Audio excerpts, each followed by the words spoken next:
Welcome to 0 to 60. I'm Matt McChesney. I am the owner and operator of 60 Football Academy and 60 Equipment. Played at the University of Colorado from 2004. 6 years in the National Football League on both sides of football. I'm Matt McChesney. This is 0 to 60. That is Coach Prime. We are at the University of Colorado. Brother, thank you so much. All right. 0 to 60. We're rolling.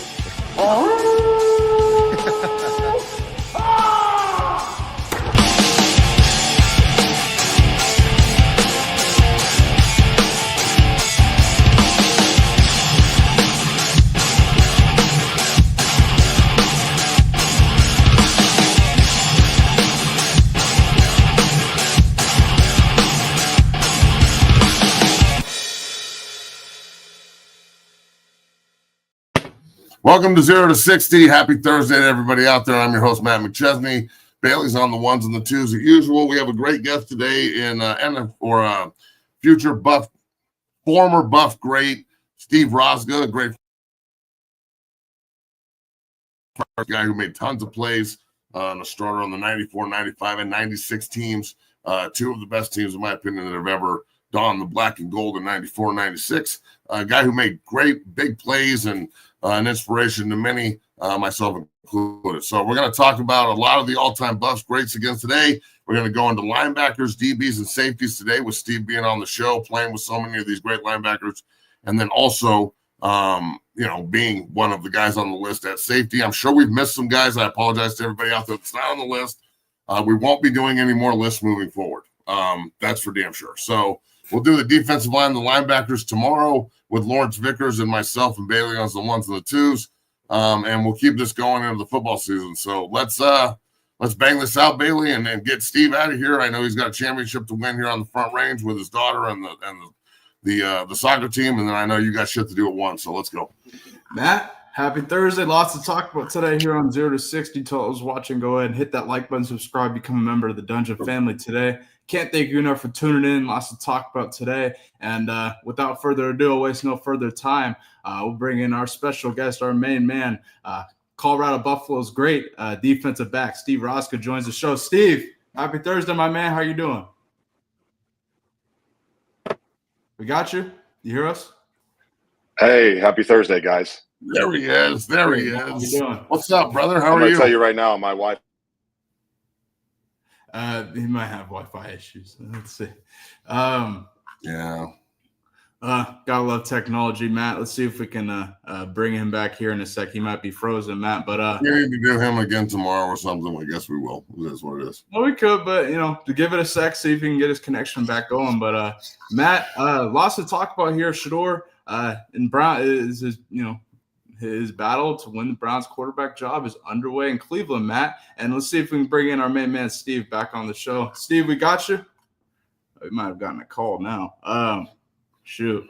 Well, we'll go ahead and, Steve, you can go ahead and rejoin. That'd be great. But, Matt, happy Thursday. A lot of stuff cracking in the news. A lot of unfortunate news, Matt, that we're going to have to cover and discuss here. But before we discuss that, see if we can get Steve in here one more time. Steve, we got you? You hear us? No.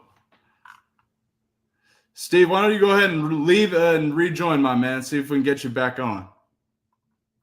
Steve having some connection issues, Matt. But, Matt, I wanted to discuss the thumbnail here as we're in the building here on 0 to 60 on this fine Thursday. Matt, what is Shedeur? Biggest keys for Shedeur to win the Browns quarterback battle? Hold on a second. Trying to help Steve out. That's all good. I'm sorry, everyone. We're trying our best here. That's all good. It's part of it. Steve, we got you, my man. Am I back in? Yes, sir. I'm connecting my hotspot now. The Wi-Fi at this hotel is garbage. It's all good, my man. Tower Road, they need some infrastructure out on Tower Road, brother. Steve Rosga joins the show. Steve, welcome to the show, bro. It's awesome to have you on. Awesome to talk to you face to face. Just so everybody know, I grew up a huge Buffalo fan. I grew up 15 minutes from the stadium. And 15 and 16 used to be my guys, 94. But I just loved 15's drip back in the day. He had the bandana and the fucking shield. And I was like, I'm going to do that when I get to college. So we kept the party going. It's great to have you on the show, bro. We've been talking about the All-Colorado team for about a week now, and we had we had the offense done Monday and Tuesday with Lawrence Vickers and Bobby Pesavento, a bunch of guys up there. Obviously, it's not everybody. There's tons of guys that are missed, tons of guys that we just talked about. It's amazing how angry people get about lists. But today we're going to talk about DBs and linebackers, safeties, corners, and linebackers. That's the group that you, your 3-year starter for Coach Mack in 94, and then the 95 team, and then Tricky Ricky and 96 when you guys were 10-2. So let's get into this right off the bat and tell some stories and have some fun, and then get Steve out of here. Absolutely. Matt. Steve, I can't thank you enough for joining on this fine Thursday, my man. Matt, let's get into it. Let's talk Colorado defensive backs. We can start at corners. We can start at safeties, wherever you want. This is kind of a light list. We can go ahead and add to this, Matt, as we go. Kind of talk about it. Obviously, Travis Hunter, Deion Figures, Donald Strickland. We can go on and on. Moving on to the safety position. Steve, obviously, you're on the list. The man, can't thank you enough for joining. So is Michael Lewis, Chris Hudson. Matt, kind of talk about the defensive backs, and then with Steve, we'll get your take after. Well, like with the safeties and the DBs, the guys that I got on mine, and I'm sure we're missing so many, are Hudson, Raga, Lewis, Awezie, who's still playing for I think he's playing for Tennessee still. The DBs will be Hunter, Figure, Strickland, Marcus Washington, Ben Kelly, Terrence Wheatley, and of course there's so many more that probably deserve to be on that list. Ryan Black is another guy I know that Steve played with who is just a bad man at safety. And then, we'll jump into the linebackers afterwards. But looking at that list of DBs, Steve, and guys that maybe that we missed and guys that, you played with, and just I think it's defensive back university, bro. I mean, shit, especially in that era, we had dudes everywhere. Two Thorpe winners, multiple NFL guys. I mean, just making plays all over the field. Just talk about that era of Colorado football. Yeah, I think it was a special time because it started when I walked onto campus with Deion Figures and Ronnie Bradford at the corners. And basically you had D-Train, you had Greg Lindsey, you had Hudson was playing safety at the time. I mean, just dudes. And as a freshman, to watch Deion win the Thorpe that year, I was immediately set. That was my goal. And I realized that I was at the university where that was going to happen. 2 years later, Hudson wins it. 2 years later was my senior year. I was like, I'm winning this thing. This was DBU, like you said. The amount of talent that was around the ball, and I think what people miss out on some of that era was we flew around and switched things all over the place. I mean, Ryan Black coming off the edge like a linebacker at 5'0", 100 pounds, but hitting like a freight train in the backfield. Then you had athletes coming in, Elton Davis coming right from Boulder High, playing running back in high school, and then he comes in as a corner. And same with Ben Kelly coming in as Damon Wheeler. Damon Wheeler came in as a running back and turned into a corner. Wow! Oh man, played as a true freshman my senior year. It was one after the other, and it was. I'll go with it was the dog pound. That was Greg Brown. Brownie set us with the dog pound. We had the parental advisory T-shirts. And it was no wide receivers were safe, and that was just the mentality that was brought into that meeting room every single time we arrived, and certainly when we stepped on the field, it was no nonsense. And I think at the same time, there was always a guy that was going to beat you out if you weren't bringing it. You couldn't get satisfied or be satisfied with just playing and being good. You had to be great because there was another one hungry to play right after you. And I've been watching a lot of the old games. I like to go back and just YouTube is just a treasure vault, bro. Because there's no commercials. I'm into that shit. I can just sit there and watch an old school game and it takes me back. I was watching the Oklahoma State game where you had a pick six. And then I was watching the Texas game from 96 the other day. You had 2 picks in that game and 1 to seal it. And then I was also noticing, bro, how long did you hold on field goal? 3 years. Was that the whole year? After Blake Anderson. You were there you were holding on field goal for 3 years. Did you guys ever run any? Well, technically 2, because I was the backup when Blake was a senior, and then I was a holder my junior and senior year. Did you ever have any bad mistakes in the train, anything to coach? Let me run this fake. I can throw it. Yeah. So actually, because I was a baseball player out of high school. I was drafted by the Twins my senior year, and I don't think anybody believed that I could throw. And so the quarterbacks with Neuheisel started doing this at the end of every practice where they'd throw from the 40 and trying to hit the goalpost. And I would stick around and I was like, hey, I'm a quarterback. I'm a quarterback of the extra point team. So I started throwing it, and then he bet me. It was back when he was had his sponsorship with Burger King. Bet me some free Whoppers that I couldn't throw from the 40 into the bleachers. I chucked that sucker all the way over into the bleachers. They're like, all right, we're putting in a fake. And so we had that spread speed ball where it was 4 guys on one side, 5 guys on another, me in the middle, and we never ran it. We lined up in it against Texas A&M, forced them to call 2 timeouts that ended up burning them at the end. And when Tennyson McCarty caught one over his shoulder to seal it with probably minute 40 something left, they had no timeouts left because we burned them with it. Otherwise, the only actual fake is we had a fake at Kansas. It was like 4th and probably 15 or so. And Jason Leslie was our kicker, little 5'5" barefooter. And it was an option. It was a speed turn option. And right before I went out there, Bobby Houck looked at me and he said, don't pitch it. Because Jay would have gotten murdered. So I think I got about 13, tried to stretch for 15. Didn't happen, but that was the only time I got to actually run it. Thought about it, but never got to pull the trigger. Steve Rosser joins us here, one of the all-time great Colorado Buffaloes, and played on. I mean, shit, man. When I was there from 2004, I thought I played on some pretty good teams. I look back at some of these eras, and I'm like, you got there in 93, 92, 92. So 92, you were a freshman. You redshirted, yeah. No, I played as a freshman, then I redshirted my sophomore year. Redshirted sophomore year. Yeah, Okay, I moved in and took over the nickel and dime, so Hudson could move up and play the nickel. So talk about the 94 team, and then I look at the 96 team, and I feel like that's like one of the forgotten squads. Yeah, because you guys were literally 12 penalties and 7 points away from being. I don't know how the miracle in Michigan happened for us. The like tip ball miracle in Boulder happened for them. That loss was heartbreaking. But then, I mean, the fucking Corn at the end of the year, 16-12 and 4 field goals and a defensive touchdown. And you guys had them by the nuts. And I remember I was a freshman in high school, like pacing in my house. Like, oh my God, we're going to beat them. And then like they just pull it out at the end. Talk about the 94 team and the 96 team. The 94 team was just, I mean, holy shit, that collection of talent is insane. That 96 team, that team was loaded to bear as well. Well, 94 was a collection of 2 things. 9 Deuce, as we call ourselves, came in as Mac's greatest recruiting class ever. 27 guys, I think 17 or 18 All-Americans out of high school, and we all made an impact.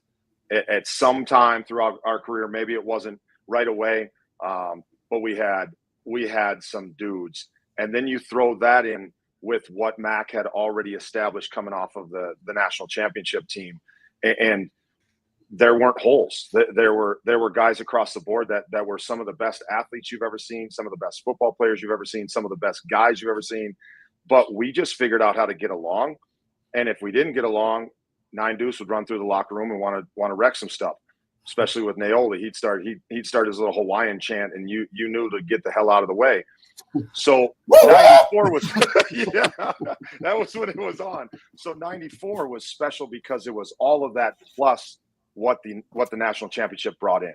You know, you got Dion and Beekert as seniors, along with some of us young guys that were filling in, and Naoli starting from his redshirt freshman on. Rashawn, obviously what he did, and really, some people forget how great Lamont Warrant was, but Rashawn basically drove Lamont out because he was going to be the guy. And then you got Lepsis playing tight end. You got Fourier playing tight end. We went to a 2 receiver, 2 tight end back, and Cordell and Rashawn in the backfield long before the today's age. And I know you said it the other day, Slash would have been the best in the NFL right now. Oh. If he came through in this era, the best in the NFL. And so you combine all those guys, and then you have that attitude and that edge that Coach Hankowitz had for us on defense, where we wanted teams to suffocate. We held Kansas State to 19 yards. It was It was that in 94 or 96? Yeah, 94. 94. And then in 96, you guys beat them 12-0 at home at their place or at our place. Yeah. With Damon had 2 interceptions. That was unbelievable as well. And it was just a special group of guys that, and as we moved into Doc Crease, you know, Mad Dog laid it for us. He taught us how to work. Doc came in and taught us that our work wasn't enough. Our work wasn't good enough, but he taught us to love each other. And he taught us to be a family, even more than anybody else. And you know, I was with Shelly Sheets this week visiting, and we still talk about it. The pride and the tradition of the Colorado Buffaloes will not be entrusted to the Timid of the Week. Was Doc Crease coming in and just saying, this is what we are. This is what we're going to be. We're going to walk through these doors, and there's nobody that's going to be able to keep up with us. And that carried on into 95. And then 96 was the rest of us. 92s were seniors. And so everybody that was coming in after that was basically a product of what 92's legacy was.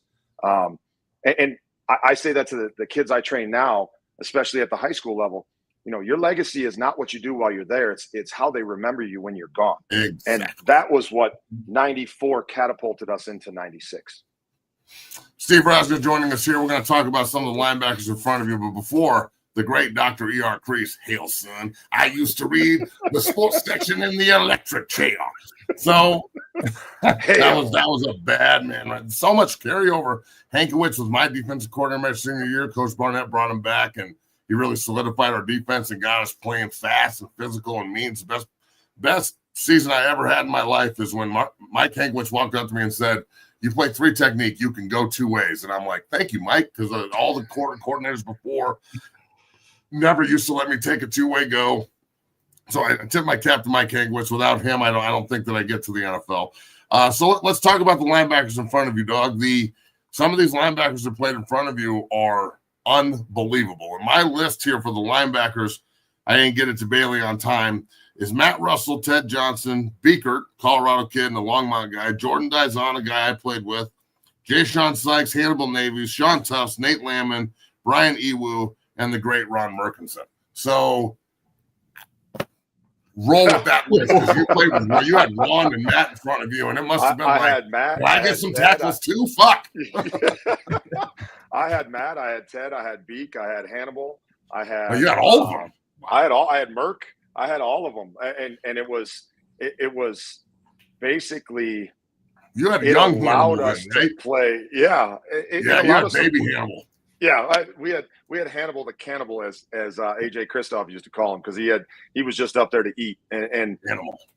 It was basically a way in which I got to play downhill as a safety and also be able to drop back into coverage because we all had assignments and we all had gaps and you knew everybody was going to do their job. Right. And, you know, Matt Russell, 1 million tackles. Ryan Black, 1 million tackles. Me, 500,000 tackles, all together. And it was like 6, 16, and 15. We're all going to come somewhere into one of the gaps, and we were gonna make sure that it was a 5-yard headache. And then it allowed us to drop back into coverage when we needed to, and allow me to play a little center field or play some man free. But you can't do that.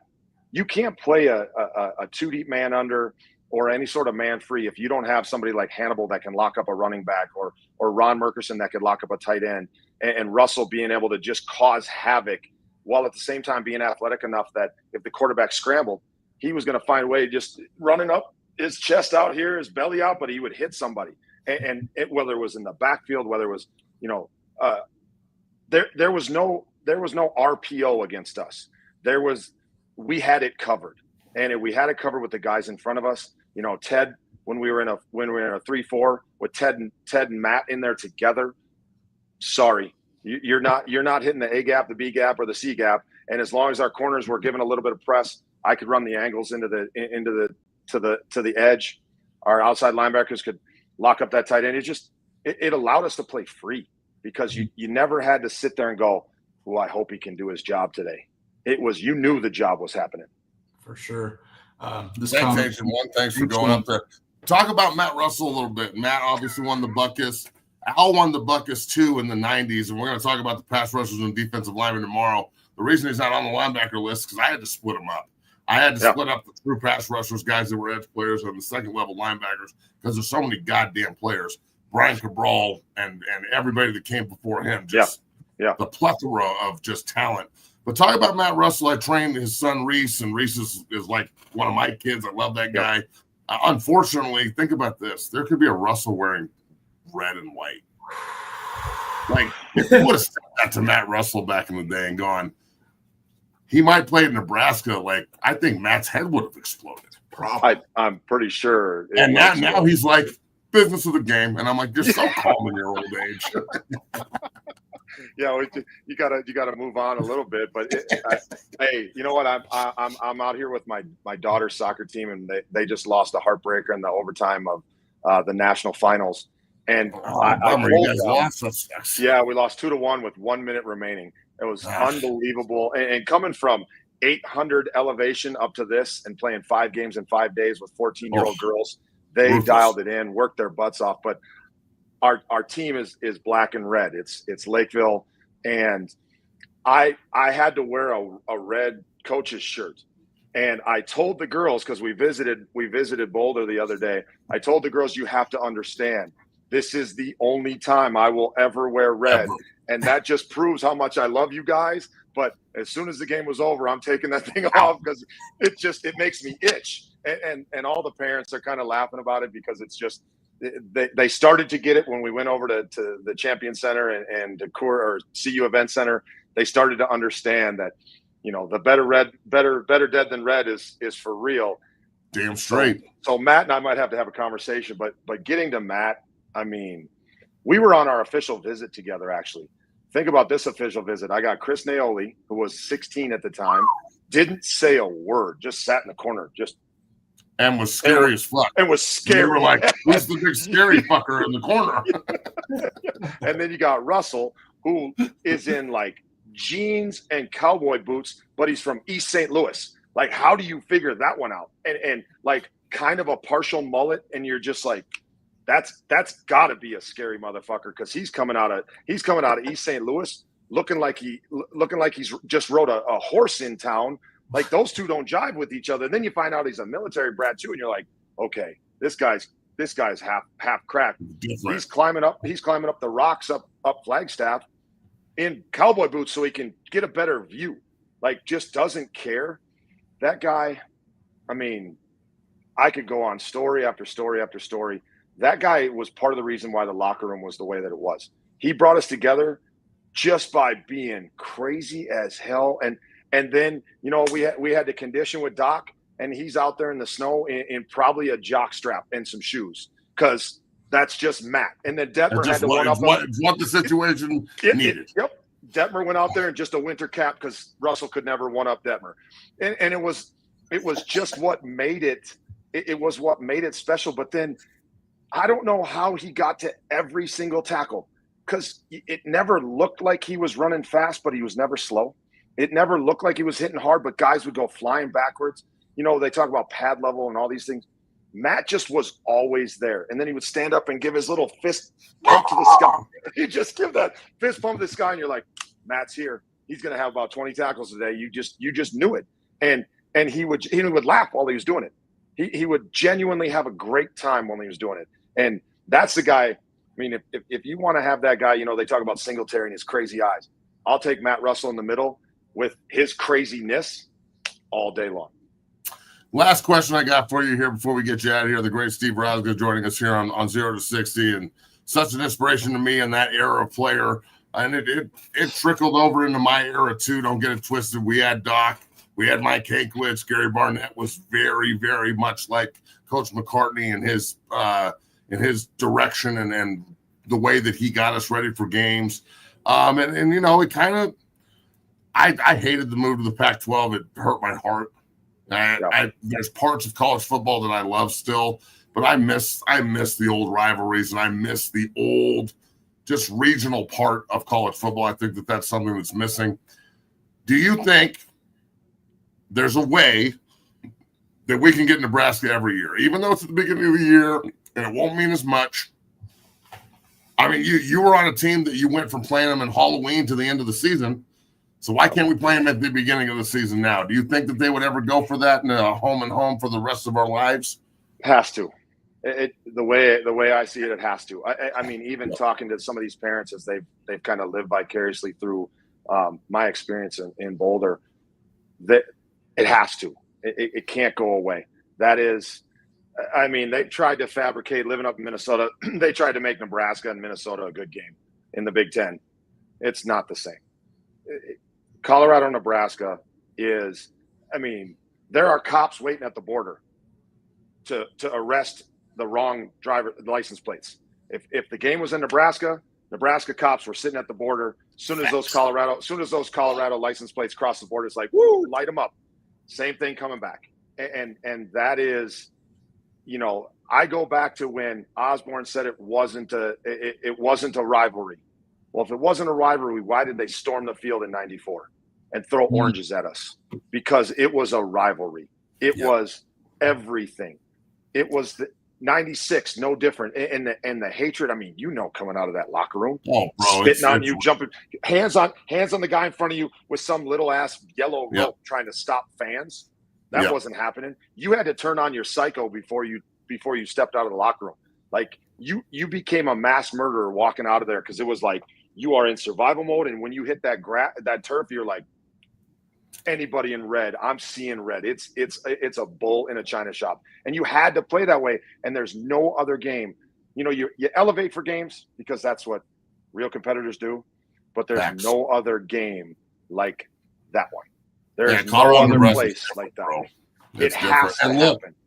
I grew up in an era where I was 11 years old when we beat them in like 10, 11, 89, 90. We tied them in 91, and then from 92 to 01, we were like skin of our teeth, bro. I mean, the 95 game was close. The 96 game was 16-12. The 97 game was 27-24.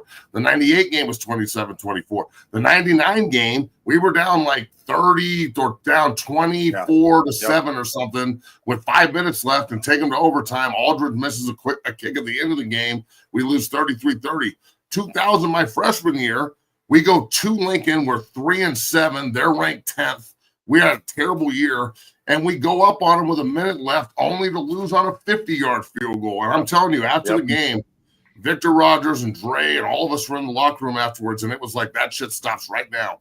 And my entire childhood in high school was like, okay, I feel the pain, and I can't wait to get there to try and turn the corner on these fuckers. And it was the motivation that I needed and my class needed. Like, you guys, the work that you guys put in, all of you were on the sideline that day in 01. Like every ex-Buff that I can think of was there that day in spirit, watching us beat that ass to turn the tide on them. And since that day, it's 8 to 7 Buffs. So you know, it's something that I take a lot of pride in. I know you do as well. And dog, I can't thank you enough for all you did and all you continue to do. Last question: how do you feel about the Buffs moving forward here with Coach Prime and you know, the future of what's going on in Boulder? You know what, I think you said it best the other day, and I'm not sure if someone else said it as well. You can't be in the present without understanding the history. As long as we continue to embrace the history and don't forget how great we were. Don't forget how special the 90s and early 2000s were. Everything we're doing now is bringing us back to that. And in an era where it's completely changed.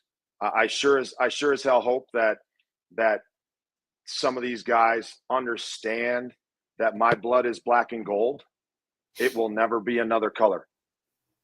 I hope these guys can figure out how to embrace that in this culture of transfer portal and get your bag and all this stuff, and realize that the blood, sweat, and tears, no, it's you bleed black and gold. And if we can maintain that with all of this circus that is college football, which I think Prime has figured out the lane to be in for that, because even the fact that he's bringing up changes that need to happen, the right changes, that like a salary cap, for God's sakes. Like let's end the wild west and start holding these kids accountable. Hey, make them. You're going to transfer? Great. You got to sit out a year. You sign a contract to play at a university and you're going to get some NIL money. How long is that contract? Because if you want to talk about being an employee or being in a union, sign a contract. Yep. Let's see what it means when you got to commit to 3 years instead of 1 year or a half a year. Or some of these guys are out before two-a-days are over, and then we'll start to see that blend of what Prime's bringing in with the resurgence of Colorado and truly bring back what it feels like to bleed black and gold, to have that running through your veins, that real black blood, because that's what still goes through my veins in my 50s. Let's go. Yeah. Ready to go.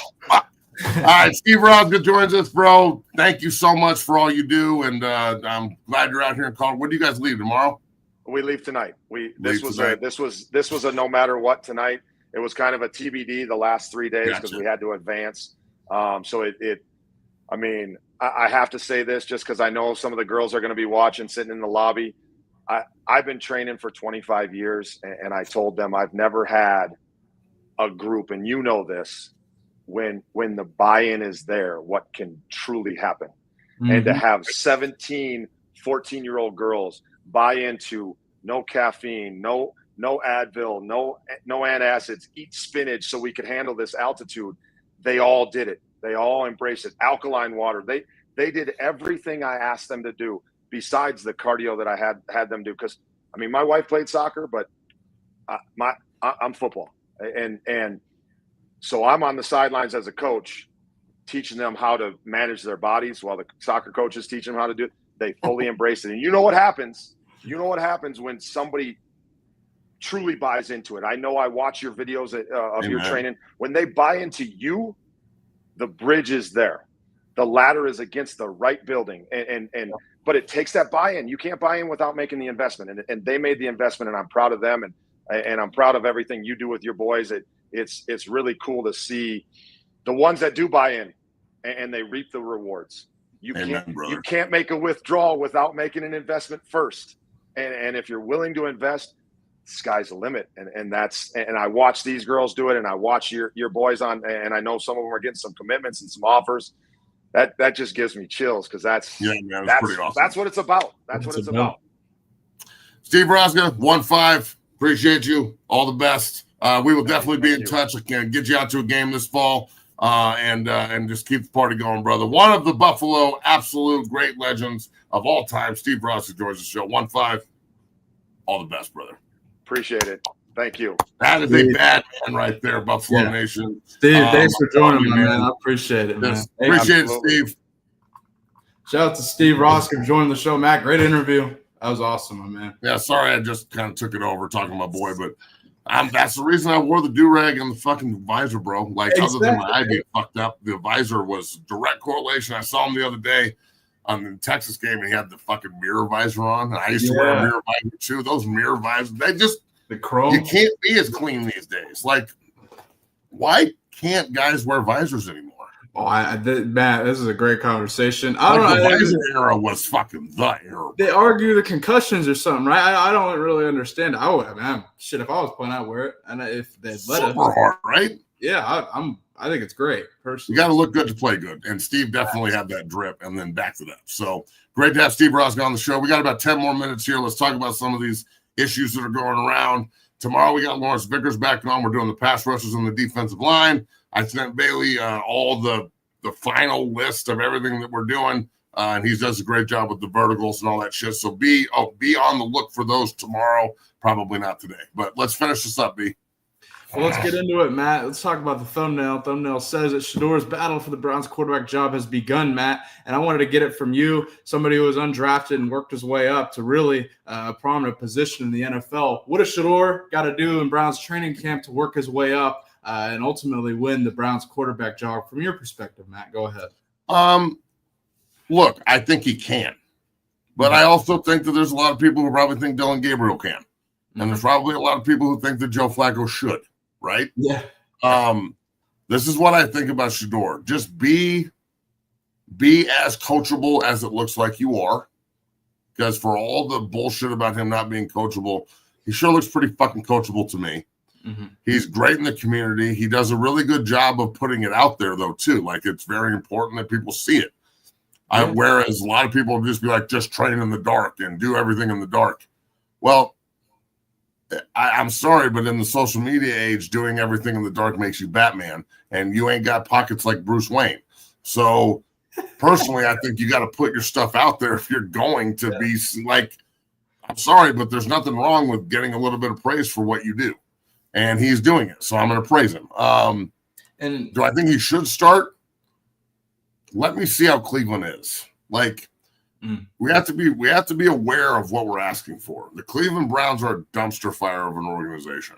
Okay. Yeah. It may be better to let Joe Flacco's old ass take these shells this year if they're not going to be very good and they're rebuilding, just so Shedeur can learn and maybe get in when the games, I'm not saying they don't mean anything, but if they're out of playoff contention, Joe won't play anymore. And then they're trying to figure out if it's Shedeur or Dylan Gabriel. And I'll bet you both of them get run as they draft. Yeah.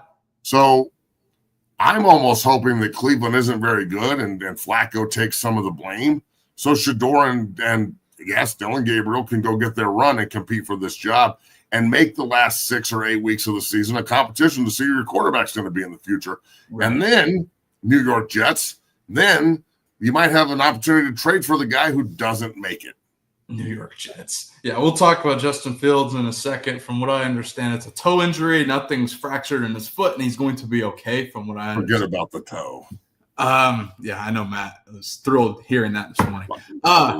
But Matt, I think you said it perfectly. In Shedeur's case, everything is going to be in the spotlight, good or bad. So in his case, I have no problem with him, filming everything good, and it's good he does in the community. I ain't got no problem with that. You got to use it to his advantage, especially in this day and age in the social media era. I also think what you said is kind of interesting. If Joe starts and the Browns struggle and he takes the blame, I mean, sure, it could take pressure off Shedeur. It's going to be interesting to see how the Browns look, because if the Flacco goes in there and they're good, I mean, it's gonna be tough for Shedeur to see the field. If they go in, if Flacco goes in there and struggles, we're gonna see some Shedeur, we're gonna see some Gabriel. Where does that leave Kenny Pickett, Matt? Before we move forward, traded.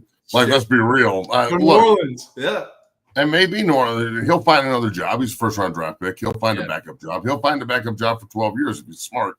And even if he has to change teams every year, it's still a better job than anywhere else you're going to go, especially as a quarterback getting paid like that. Right. Here's the question to all the prime sexuals, to Buff Country, everybody, because we're all in this together. I'm a prime sexual too. I identify as a prime sexual. I love Coach Prime.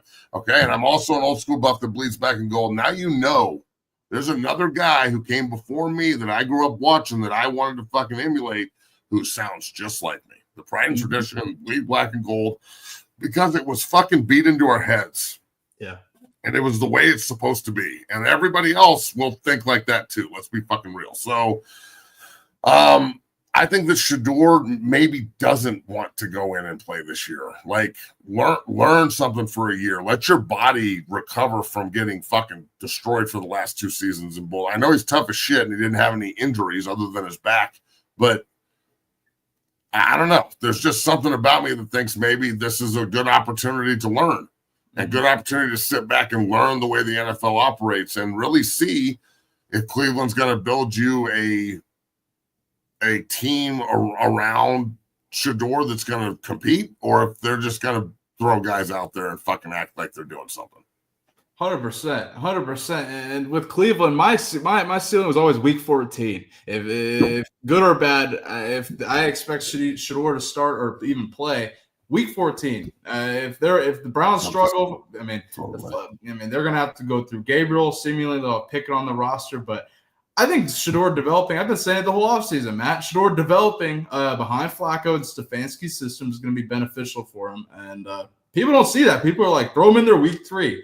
With the Cleveland Browns organization, if he was on the Rams, Matt, and it was a good situation, that's different. It's the Browns, bro. So you don't want to throw Shedeur out there, and then he struggles because of the situation, and then that's and it's even tougher than getting drafted in the 5th round, falling that much. Like it doesn't help him at all. So you made if anything, all the negativity and the falling is just fuel for the fire. You see it.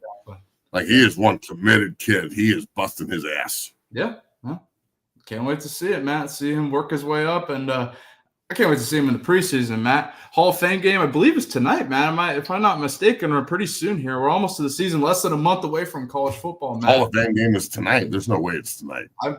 That's what I said, and I read. Let me confirm. I thought they just started. There's no way the Hall of Fame game's tonight. Okay, it's the 31st, so next week, next Thursday. Yeah, a week earlier. I was like, Matt, less than a month away from college football, almost there to a massive season ahead for Colorado.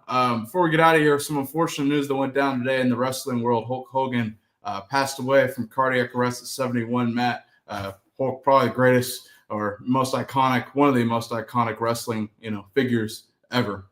Matt, what was your reaction to this? It's too bad. 71 years is a long time. Ozzy just died as well. That's sucks.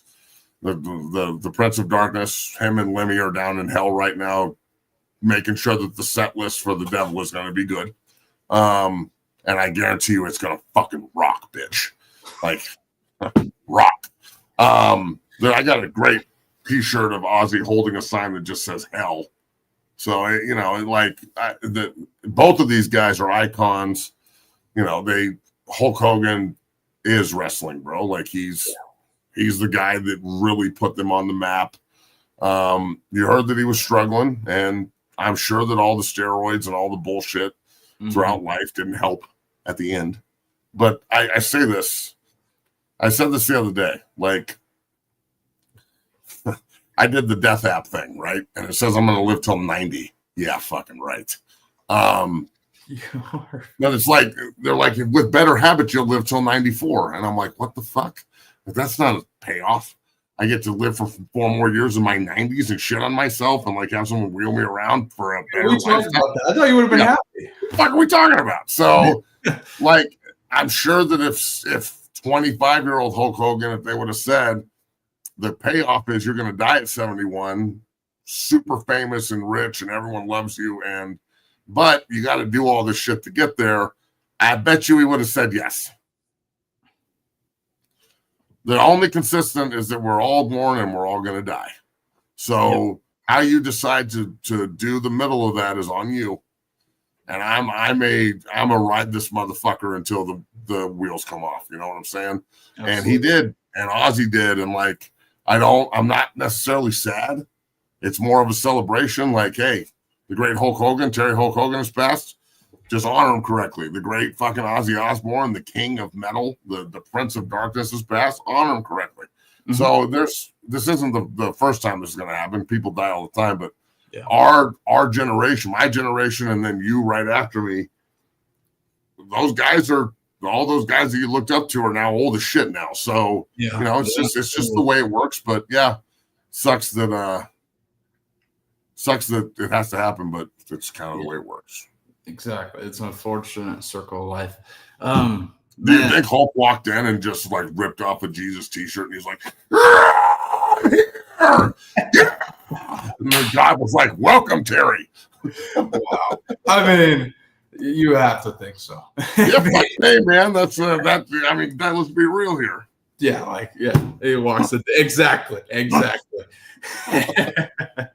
Man, Matt, great show. We'll be live tomorrow with Lawrence Vickers. Lots of stuff to discuss, including as we finish off this week of breaking down the all-time Colorado Buffaloes football team. We'll finish off with defensive line, special teams, and etc. tomorrow. Lots to talk about. Lots of got to talk about Justin Fields and your Jets tomorrow, Matt. Can't wait to talk about your Jets.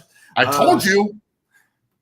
I know it's just a toe, but I told you it started. Oh my goodness! They're fucking cursed. Tyrod Taylor too. It's gonna be. I don't give a shit. We could have fucking Tyrod, Namath, Elway, Montana, Brady, Taylor, and it wouldn't fucking matter. Tom Brady would have gone to the Jets and gotten cut, and they wouldn't have played him because they would have been like, "Oh, he's a 6th rounder. We don't need him. Fuck him." The Jet.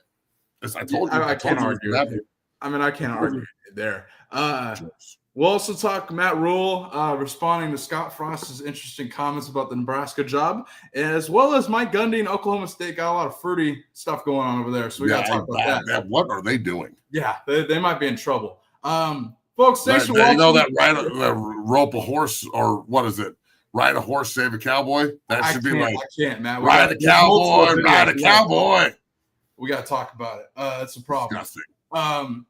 Shit. Matt, we'll be live tomorrow. If you're watching, hit that like button, subscribe, become a member of the Dungeon family. To all those watching, I'll be live here with Super Bowl champion Howard Cross here in about 5 minutes. I just dropped the link in the chat. Matt will be live tomorrow with Lawrence Vickers. Any closing thoughts before we get out of here? Yeah, I sent Bailey the final team. He'll have all the verticals and bullshit done for tomorrow. And tonight. Great job by Steve Rosga. Unbelievable interview. If you want to get up on your Buff history, go look up 1-5 and those teams he was on, because they were fucking special. And yeah, we really appreciate everybody watching, everybody that's involved. We got 800 heads in here today. That's good for fucking July. That'll be doubled and tripled when we get into football season. So we appreciate everybody. Make sure that you like and subscribe and all that good shit, and we'll be back tomorrow. See you guys tomorrow. Hit that like button, subscribe, become a member. Thanks for watching. Peace. Peace.